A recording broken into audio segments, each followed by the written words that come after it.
ভোর রাতে হঠাৎ ঘুম ভাঙলো। বুঝতে পারলাম ভোর 4টা বাজে। আমার মেয়ে রিয়া বলেছিল তাকে 5টার মধ্যে জিম ক্লাসে যেতে হবে, কিন্তু গভীর ঘুমে ডুবে যাওয়ার দেরি হয়ে গেল। ভাবলাম রিয়া রাগ করবে, তাই হল ঘর থেকে ডাকতে চেয়েও সরাসরি তার ঘরের দিকে গেলাম। মনে হলো হয়তো সে নিজেই উঠে পড়েছে। ঘরের কাছে পৌঁছানোর পর দেখলাম দরজাটা খানিকটা খোলা। কেন জানি না হঠাৎ আমার মনে হলো একটু সাবধান হওয়া উচিত। দরজার সামনে পৌঁছানোর আগে একটু থেমে গেলাম, তারপর ধীরে ধীরে পা বাড়িয়ে দরজার কাছে পৌঁছালাম। বাইরে থেকে দেখতে চেষ্টা করলাম। দরজার সামান্য ফাঁক দিয়ে ঘরের ভেতরে চোখ রাখতেই এমন একটি দৃশ্য দেখলাম যা আমাকে হতবাক করে দিল। আমার পুরো শরীর ঠান্ডা হয়ে গেল, আর আমি দরজার পাশেই থমকে গেলাম। আমার মেয়ে বিছানায় ঘুমিয়েছিল।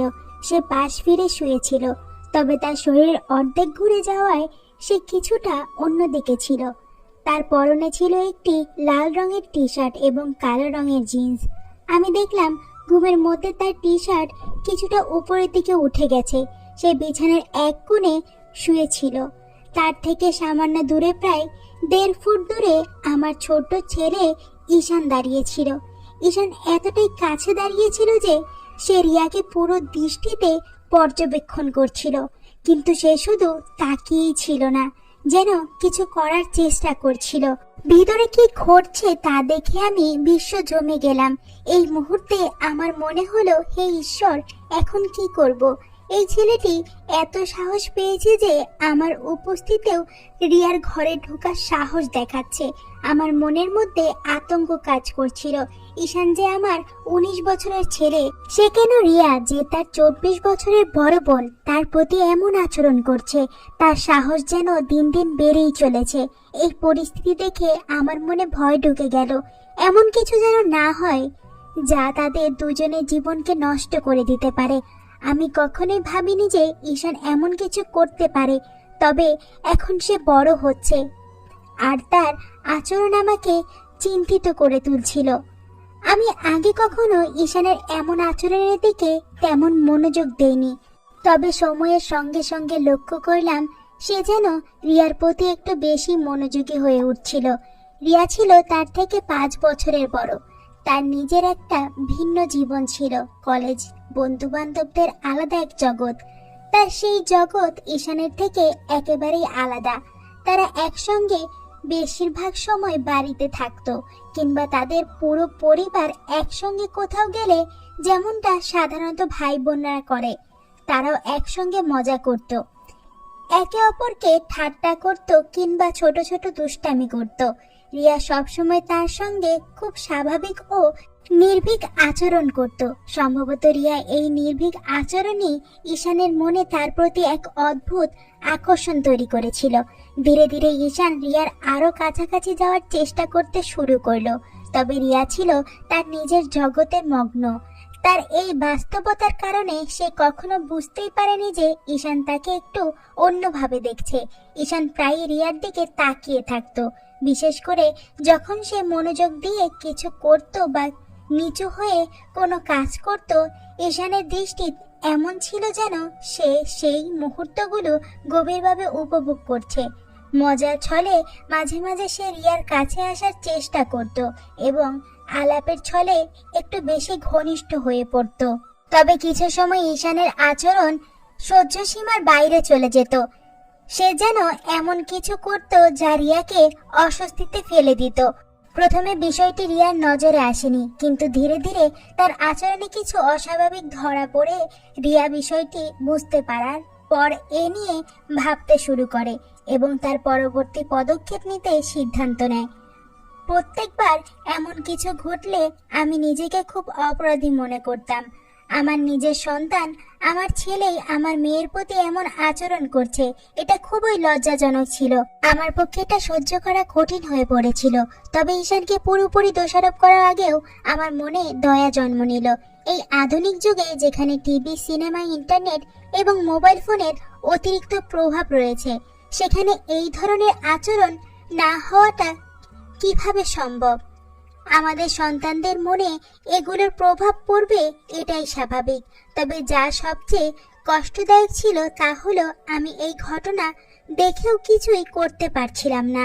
নিজের সন্তানদের জন্য আমার অসহায়ত্ব আমাকে ভেতরে ভেতরে ধ্বংস করে দিচ্ছিল। আমি কখনো কল্পনাও করিনি যে ঈশান এমন কিছু করতে পারে। আমার স্বামী রাজেশ দিনরাত পরিশ্রম করে আমাদের সন্তানদের একটি সুন্দর এবং সুখী জীবন দেওয়ার জন্য যদি তিনি কখনো জানতে পারে যে এই আধুনিক সময়ে প্রভাব ঈশানের মনকে এমনভাবে দৃঢ় করেছে, তাহলে তিনি নিশ্চয়ই প্রচন্ড কষ্ট পাবে। তবে তার কাছে এই বিষয়ে বলার আমার পক্ষে সম্ভব ছিল না। যদি তিনি এই ঘটনা জানতে পারে, তাহলে তিনি ঈশানের মনোভাব বোঝার চেষ্টা না করে হয়তো রাগের বশে শাস্তি দেবে বা তাকে বাড়ি থেকে বের করে দেবে। এমনটি আমি কখনোই চাইনি। আমি ভেবেছিলাম রিয়াকে সামান্য ইঙ্গিত দিয়ে বিষয়টি জানানো উচিত, যাতে সে সতর্ক থাকতে পারে এবং ঈশানের সঙ্গে একটু সাধারণতার সঙ্গে আচরণ করতে পারে। তবে এই আরেকটি বিপদও ছিল। রিয়ার মনে যদি ঈশানের প্রতি ঘৃণা জন্মায়, তাহলে তাদের সম্পর্ক চিরতরে নষ্ট হয়ে যাবে। এমনকি যদি রিয়া রাগের মাথায় ঈশানকে কিছু বলে ফেলে, তাহলে ঈশানও রেগে গিয়ে কোনো ভুল সিদ্ধান্ত নিতে পারে, যা তাদের ভবিষ্যতের জন্য ভয়াবহ হতে পারে। আমি কোনোভাবেই তাদের ভাই বোনের পবিত্র সম্পর্কের মধ্যে ফাটল ধরাতে চাইনি। তাই রিয়াকে কিছু বলার পরিবর্তে আমি নিজের মতো করে পরিস্থিতি সামলানোর সিদ্ধান্ত নিলাম। আমি ঠিক করলাম ঈশানকে ঠিক পথে আনার জন্য সময় মতো তাকে বোঝানোর চেষ্টা করব। এখন থেকে যখনই আমি লক্ষ্য করতাম যে ঈশান চুপি চুপি রিয়ার দিকে তাকিয়ে আছে, আমি কোনো না কোনো অজুহাতে তাকে সেই জায়গা থেকে সরিয়ে দিতাম। এতে করে তার আচরণ অনেকটাই নিয়ন্ত্রণে আসতো। তবে আজকের ঘটনা আমাকে আরো সচেতন করে তুলল। আমি বুঝলাম বিষয়টি নিয়ে আমাকে আরো সতর্ক হতে হবে এবং উপযুক্ত সময়ে সঠিক সিদ্ধান্ত নিতে হবে। ঈশানের সাহস দেখে আমি বুঝতে পারলাম যে আর দেরি করা ঠিক হবে না। যদি সময় মতো আমি কোনো ব্যবস্থা না নেই, তাহলে তার কাজ রিয়ার জীবনে বড় বিপদ ডেকে আনতে পারে। আমাকে কিছু একটা করতেই হবে, কিন্তু কিভাবে এই পরিস্থিতি সামাল দেব তা বুঝতে পারছিলাম না। আমার মনে হলো সঠিক পদ্ধতিতে তাকে বোঝালে সে স্বাভাবিক হতে পারে। তখন আমি সেটা ঠিক মনে করেছিলাম, সেটাই করার সিদ্ধান্ত নিলাম। যদি আমি হঠাৎ করে রিয়ার ঘরে ঢুকে যাই, তাহলে ঈশান ভয় পেতে পারে, আর রিয়া যদি তাকে এমন অবস্থায় দেখে ফেলে, তাহলে সে আরো হতবাক হয়ে যেতে পারে। তাই আমি এমন কিছু করার সিদ্ধান্ত নিলাম যাতে ঈশান বুঝতে পারে যে আমি জেগে গেছি এবং তার ঘর ছেড়ে চলে যাওয়ার সময় এসেছে। এই ভাবনা থেকে আমি রান্নাঘরে গিয়ে ইচ্ছে করে একটি স্টিলের থালা ফেলে দিলাম। এতে বেশ বড়সড় আওয়াজ হলো। আমার প্রত্যাশা মতোই কিছুক্ষণের মধ্যে আমি দেখলাম ঈশানের ছায়া পাশের পথ দিয়ে চলে যাচ্ছে। তার চলে যাওয়া দেখে আমি স্বস্তি পেলাম। তারপর আমি রিয়াকে ডাকার জন্য তার ঘরের দিকে এগোলাম। ঘরে ঢুকে দেখি রিয়া এখনো গভীর ঘুমে। এত বড় আওয়াজ হওয়ার পরেও সে উঠে বসেনি। এটা দেখে আমি অবাক হলাম। মনে হলো সে এতটাই গভীর ঘুমে থাকে যে ঈশান সহজেই তাকে দেখতে বা স্পর্শ করার সুযোগ পেতে পারে। শেষমেশ আমি তার কাছে গিয়ে তাকে সরাসরি জাগানোর সিদ্ধান্ত নিলাম। আমি রিয়াকে ডেকে জাগালাম। সে ঘুম থেকে উঠে আমার দিকে রাগের দৃষ্টিতে তাকালো এবং দেরি হওয়ার জন্য আমাকে দোষ দিল। তারপর সে দ্রুত বাথরুমে ঢুকে গেল। আমি আবার আমার কাজে মন দিলাম। কিছুক্ষণ পরে দেখলাম ঈশান আবার রিয়ার ঘরের দিকে যাচ্ছে। আমি ভাবলাম হয়তো রিয়া এখনো প্রস্তুতি নিচ্ছে, তাই আমি ঈশানকে থামানোর জন্য ইচ্ছা করে একটু শব্দ করলাম। শব্দ শুনে ঈশান বুঝতে পারলো যে আমি তার দিকে আসছি। সে আমার দিকে তাকালো, কিন্তু লজ্জায় তার চোখ নিচের দিকে ঝুঁকে গেল। তারপর সে দ্রুত তার ঘরে চলে গেল। আমি অপেক্ষা করতে লাগলাম রিয়ার বাইরে আসার। কিছুক্ষণ পর রিয়া পুরোপুরি প্রস্তুত হয়ে বাইরে এলো এবং আমাকে বিদায় জানিয়ে চলে গেল। তখন আমি ঈশানকে ডেকে হলের দিকে নিয়ে গেলাম, কিন্তু সে কোনো সাড়া দিল না। তখন আমি তার ঘরের দিকে গেলাম এবং দেখলাম সে ঘরে নেই। তারপর শুনতে পেলাম সে বাথরুমে আছে। আমি দরজার কাছে গিয়ে তার আওয়াজ শুনলাম, কিন্তু তাকে বিরক্ত না করে আবার হলের দিকে ফিরে এলাম। কিছুক্ষণ পর ঈশান বাইরে এলো এবং বলল, মা তুমি আমাকে ডেকেছিলে? আমি তাকে বললাম, হ্যাঁ এখানে বসো, তোমার সঙ্গে কিছু কথা আছে। আমার কণ্ঠের সুর শুনে ঈশান বুঝতে পারলো আমি গুরুতর কিছু বলতে যাচ্ছি। সে কিছুটা স্বস্তি হয়ে ধীরে ধীরে আমার কাছে এসে বসলো। আমি শান্তভাবে কথা শুরু করলাম, কিন্তু অল্প সময়ের মধ্যেই তাকে ভরসা করতে শুরু করলাম। আমি রিয়ার ঘরে তার গোপনীয়তার হস্তক্ষেপ করার বিষয়ে সরাসরি কিছু বলিনি, তবে ইঙ্গিত করলাম। আমি তাকে বোঝালাম যে আমি তার এমন আচরণ আগেও লক্ষ্য করেছি। ঈশান দ্রুত বুঝতে পারল যে তার কাজ আমার চোখে ধরা পড়েছে। ভয়ে তার মুখ শুকিয়ে গেল। আমি আরো কড়া করে বললাম, যদি সে আবার এমন কিছু করে আমি তার বাবাকে সব বলে দেব। এই কথা শুনে ঈশান কেঁদে ফেলল এবং বলল, মা প্লিজ এমন কিছু করো না, আমাকে মাফ করে দাও। সে বারবার আমার কাছে ক্ষমা চাইতে লাগলো এবং প্রতিশ্রুতি দিল যে সে আর কখনো এমন কিছু করবে না। সে আমার পা ধরে বলতে লাগলো, আর কখনো এমন হবে না, একবার আমার সুযোগ দাও। আমি তার আচরণ দেখে বুঝলাম সে তার ভুল বুঝতে পেরেছে। আমি তাকে শান্তভাবে বোঝালাম যে সে যা করছিল তা কতটা ভুল এবং এর ফল কত ভয়াবহ হতে পারে। আর যদি কেউ জানতে পারে তাহলে এটা অসম্মান হবে। শেষমেশ আমি তাকে এই প্রতিশ্রুতি নিতে বাধ্য করলাম যে সে আর কখনো এমন কাজ করবে না। তারপর আমি তাকে আর বকাবকি করিনি। আমার মনে হলো সে এবার বুঝতে পেরেছে এবং এমন কিছু আর করবে না। এরপর সে পুরোপুরি শান্ত হয়ে গেল এবং আমি তাকে আর কখনো রিয়াকে দেখতে দেখিনি। এতে আমি নিশ্চিত হলাম যে সে তার ভুল বুঝতে পেরেছে এবং নিজেকে সংশোধন করেছে। এরপর প্রায় 1 মাস আমি তার থেকে একটু দূরত্ব বজায় রাখলাম এবং খুব কম কথা বললাম, যাতে সে বুঝতে পারে সে যা করছিল তা ভুল ছিল। ধীরে ধীরে সবকিছু স্বাভাবিক হয়ে গেল। আমরা আবার আগের মতো হাসি খুশি সঙ্গে কথা বলা শুরু করলাম। সবকিছু আগের মতোই সুন্দরভাবে চলতে লাগলো। কিন্তু একদিন আমি তাকে আবার রিয়াকে দেখতে ধরে ফেললাম। যদিও সে এবার বেশ সতর্ক ছিল, তবু আমি লক্ষ্য করলাম তখন আবার আমার রাগ হতে শুরু করলো। কিন্তু এইবার আমি আগের মতো তাকে বকাঝকা করিনি, কারণ তার প্রতি আমার চিন্তা বাড়ছিল। সে আমাকে বলেছিল যে তার একটি প্রেমিকা আছে এবং সে তার বন্ধুদের সঙ্গে সময় কাটায়। তবু কেন সে রিয়াকে এভাবে দেখার প্রয়োজন বোধ করলো তা আমার মাথায় আসছিল না। তখন আমি ঠিক করলাম এই বিষয়ে আমি এবার তার সঙ্গে কথা বলবো। 3 দিন পর দুপুরে আমরা দুজন বাড়িতে একা ছিলাম। সে তার ঘরে ছিল আর আমি আমার ঘরে বিশ্রাম নিচ্ছিলাম। আমি ভাবলাম এখনই সময় এই বিশেষ কথা বলার। আমি তার ঘরের দিকে গেলাম। দরজা বন্ধ ছিল। আমি দরজা খোলার চেষ্টা করলাম, কিন্তু সেটি ভেতর থেকে লক করা ছিল। আমি দরজায় নক করলাম এবং তাকে ডাকলাম। সে ভেতর থেকে সাড়া দিল এবং দরজা খুলে দিল। আমি জিজ্ঞেস করলাম, দরজা বন্ধ করে কি করছিলে? সে বলল, কিছু না, এই ম্যাগাজিন পড়ছিলাম। তারপর সে বিছানার পাশে থাকা একটি ম্যাগাজিন দেখালো। আমি মনে মনে ভাবলাম, যদি সে সত্যি ম্যাগাজিন পড়ছিল তবে দরজা লক করার কি প্রয়োজন ছিল? নিশ্চয় কিছু অন্য হচ্ছিল।